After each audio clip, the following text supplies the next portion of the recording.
গত আওয়ামী লীগ সরকারের আমলে আপনারা দেখেছেন এই এসেনশিয়াল ড্রাগসে বিভিন্ন ধরনের 477 কোটি টাকার দুর্নীতির অভিযোগ ছিল জুগলো সাবেক এমডির নামে।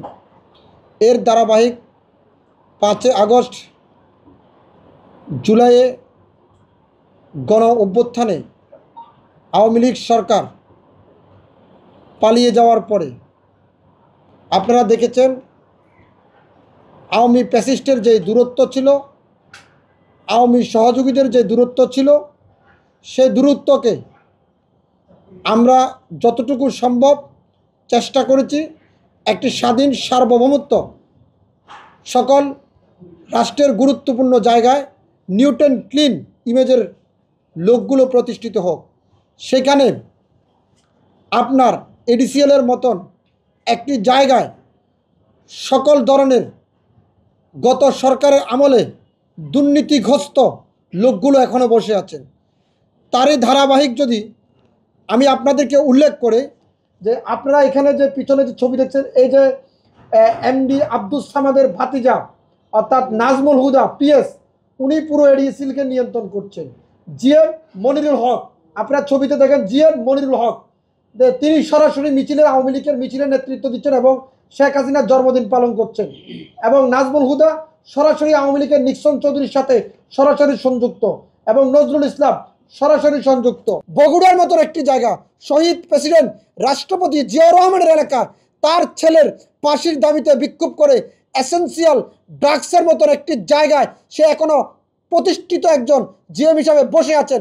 এবং সেখানে বসে সে বগুড়ার নিরীহ, একেবারে নিরীহ কর্মমুখী মানুষগুলো দীর্ঘ 10 বছর 15 বছর যারা চাকরি করেছেন তাদেরকে বিনা নোটিশে কর্মস্থল থেকে বিদায় করে দিয়েছে।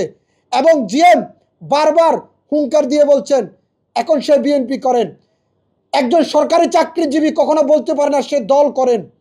এই জিএমকে যদি আগামী 24 ঘন্টা 48 ঘন্টা এর ধারাবাহিক অনুযায়ী যদি স্বাস্থ্য উপদেষ্টা এবং স্বাস্থ্য সচিব প্রত্যাহার যদি না করেন, যারা চাকরিচ্যুত হয়েছে যে কোনো মুহূর্তে যে কোনো সময় একটি বড় বিপ্লবে সেটি পরিণত হতে পারে।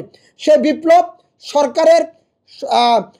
সরকারের সচিব, স্বাস্থ্য সচিব জনাব সাইদুর রহমান সাহেব, স্বাস্থ্য উপদেষ্টা জনাব নূরজাহান বেগমকে এই দায়িত্বটি পরিপূর্ণভাবে নিতে হবে। এই নিরীহ মানুষদের কর্মস্থল ফিরিয়ে দিতে হবে এবং তাদেরকে পুনর্বহাল করে আগামী 48 ঘন্টার ভিতরে সময় নিয়ে ওদেরকে এই কর্মস্থল থেকে যদি বিতাড়িত না করা হয় তাহলে আমরা সচিবালয় ঘেরাওর মতন একটি কর্মসূচি বাস্তবায়ন করব। এবং এমডি যিনি এখন বর্তমানে আব্দুল সামাদ মিদা এমডি, তার ভাতিজাকে দিয়ে আপনার কোটি কোটি টাকা বাণিজ্য করছে। প্রতিনিয়ত ফরিদপুরের যত আওয়ামী লীগের কর্মী ঢাকা এনে তাদেরকে চাকরি কর্মস্থলে যোগদান করাচ্ছে। এবং শুধু এমডির ভাতিজা নাও, ভাতিজা ভাগ্নি যারাই আওয়ামী লীগ করেছে সবাইকে প্রতিষ্ঠিত করছে। সবচেয়ে মজার বিষয়টা কি জানেন? একেবারে দেখে দেখে বগুড়া এবং নোয়াখালীর লোকদেরকে চাকরিচ্যুত করছে। এখানে যারা আছেন সবাই বগুড়ার, এরা সবাই বগুড়া নোয়াখালী, সবাই বগুড়া নোয়াখালী, 2-1 জন আছেন ঢাকার।